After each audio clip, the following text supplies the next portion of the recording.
திருமணத்துக்கு தடையாக இருந்த காதலியின் தாயாரை வீடு புகுந்து கத்தியால் குத்தி கொலை செய்யப்பட்ட சம்பவம் ஆந்திராவில் அதிர்ச்சியை ஏற்படுத்தியுள்ளது. மகளை காப்பாற்ற முயன்ற தாய் கத்தி குத்து வாங்கி உயிரிழந்ததன் பகீர் பின்னணி என்ன? திருமணத்தை தட்டி கழிப்பதற்காக ஓராண்டாக காத்திருக்க வைத்த ஆத்திரத்தில் காதலன் கத்தியால் குத்தியதில் இளம் பெண் உயிருக்கு போராடியது பதைபதைக்க வைத்துள்ளது. உருகி 6 ஆண்டுகளாக காதலித்த பெண்ணின் உயிரை பறிக்க துணிந்தது ஏன்?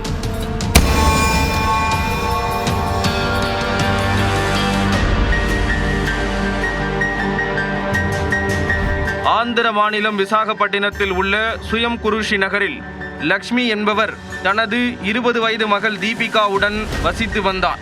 தீபிகா அதே பகுதியைச் சேர்ந்த நவீன் என்பவரை கடந்த 6 ஆண்டுகளாக காதலித்து வந்துள்ளார்.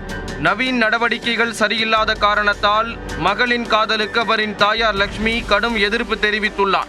ஆனால் நவீனை திருமணம் செய்து கொள்வதில் தீபிகா உறுதியாக இருந்துள்ளார். இதை அறிந்து கொண்ட லக்ஷ்மி இருவரின் மனதையும் நோகடிக்காமல் காதலுக்கு என் கார்டு போட திட்டமிட்டுள்ளார். அதற்காக ஓராண்டு காத்திருந்தால் திருமணம் செய்து வைக்கிறேன் என்று 2 பேரிடமும் கூறியிருக்கிறார். நாட்கள் பல கடந்த பின்னர்தான் தங்களை பிரிப்பதற்காகவே லக்ஷ்மி அவ்வாறாக கூறியுள்ளார் என்று நவீன் நினைத்துள்ளார். இதனால் தனது காதல் திருமணத்திற்கு லக்ஷ்மி தடையாக இருப்பதாக கருதி அவரை கொலை செய்ய சதித்திட்டம் தீட்டியுள்ளார். இந்த நிலையில் தனது இடுப்பில் கத்தியை மறைத்து வைத்துக்கொண்டு தீபிகா வீட்டிற்கு நவீன் சென்றுள்ளார். அங்கு தங்களுக்கு உடனே திருமணம் செய்து வையுங்கள் என்று கூறி லக்ஷ்மியிடம் வாக்குவாதத்தில் ஈடுபட்டுள்ளார். தனது தாயாருடன் ரகளையில் ஈடுபட்ட காதலனிடம் தீபிகா சண்டை போட்டதாக கூறப்படுகிறது. ஆத்திரத்தில் திடீரென தான் மறைத்து வைத்திருந்த கத்தியை எடுத்து தீபிகாவை குத்தியுள்ளார். அப்போது தனது மகளை காப்பாற்ற முயன்ற லக்ஷ்மியை கண்மூடித்தனமாக குத்தியுள்ளார். இதில் காயமடைந்த தீபிகா வெளியே ஓடி வந்து அங்கிருந்தவர்களிடம் உதவி கேட்டுள்ளார். பலத்த காயமடைந்தவரின் தாயார் இரத்த வெள்ளத்தில் துடிதுடித்து நிகழ்விடத்திலேயே உயிரிழந்தார்.